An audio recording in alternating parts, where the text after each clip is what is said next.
We all know 2020 was a year like no other, so it probably comes as no surprise that we broke a record when it comes to the number of billion-dollar weather and climate events in the United States last year.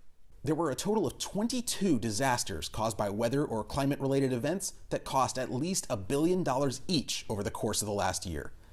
That breaks the previous record of 16 disasters in both 2011 and 2017. These disasters range from wildfires and hailstorm events to a record-breaking hurricane season. The National Centers for Environmental Information has been tracking severe weather and climate events since 1980. In that time frame, they've monitored $285 billion disasters. Of those, 124 impacted the state of Texas, more than any other state. In the year 2020, Texas's notable weather impacts included the hailstorms on May 27th and Hurricane Delta on July 25th and 26th. For perspective, there are an average of $7 billion disasters per year since 1980. That average has grown over time. Since 2015, the average is more than $15 billion annual disasters. To help us learn more about that, we're joined now by Jennifer Dunn, a warning coordination meteorologist for the National Weather Service in Fort Worth. Now, Jennifer, what are some of the reasons why there's an increase these last few years in these damaging events?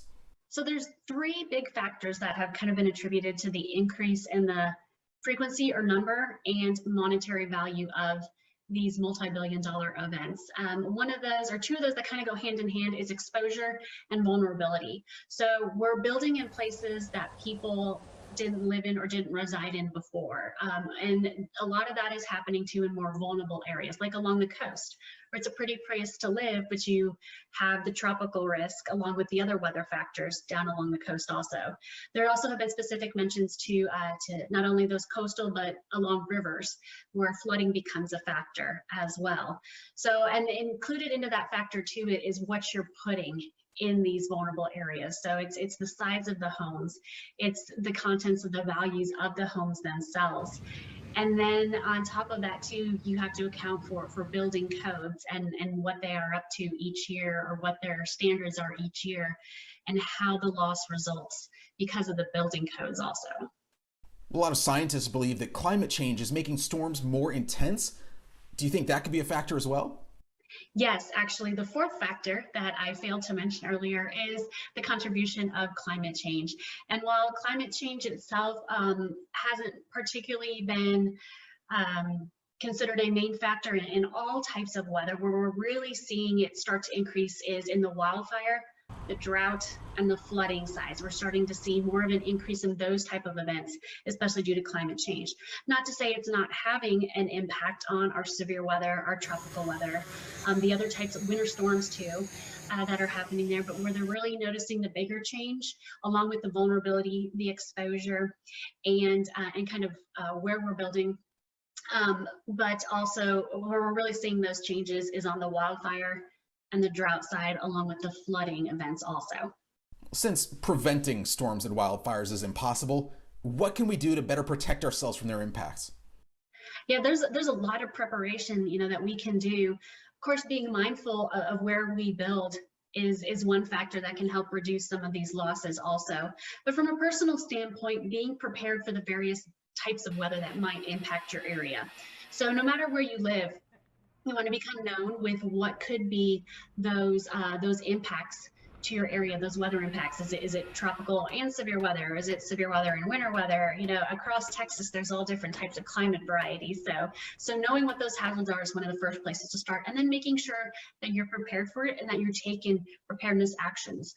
When we talk about severe weather, we talk about, securing things outside of your home before the storm hits, before it's even close. We can talk about making sure that you're taking shelter and protecting your property, by staying inside. And when it comes to tropical weather, there's a lot that you can do to, protect your home and your property beforehand, along with following local instructions for evacuating or for preparedness also.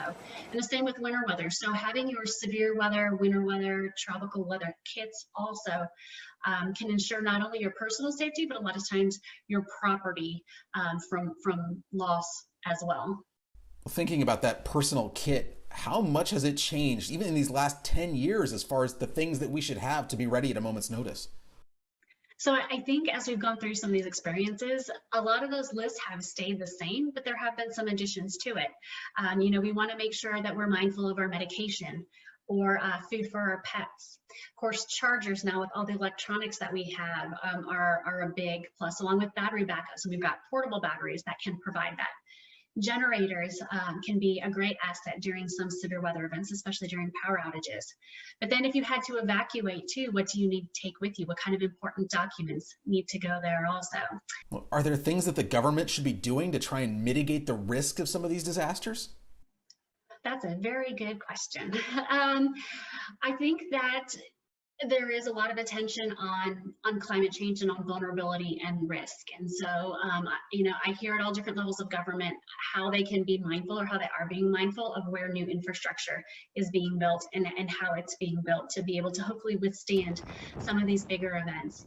But as far as on a personal scale, as much as we can do to message and to work with our partners at all levels of government to teach and ensure preparedness and safety is also going to help a long way with that too. Jennifer, thanks for being with us today. Have a good one.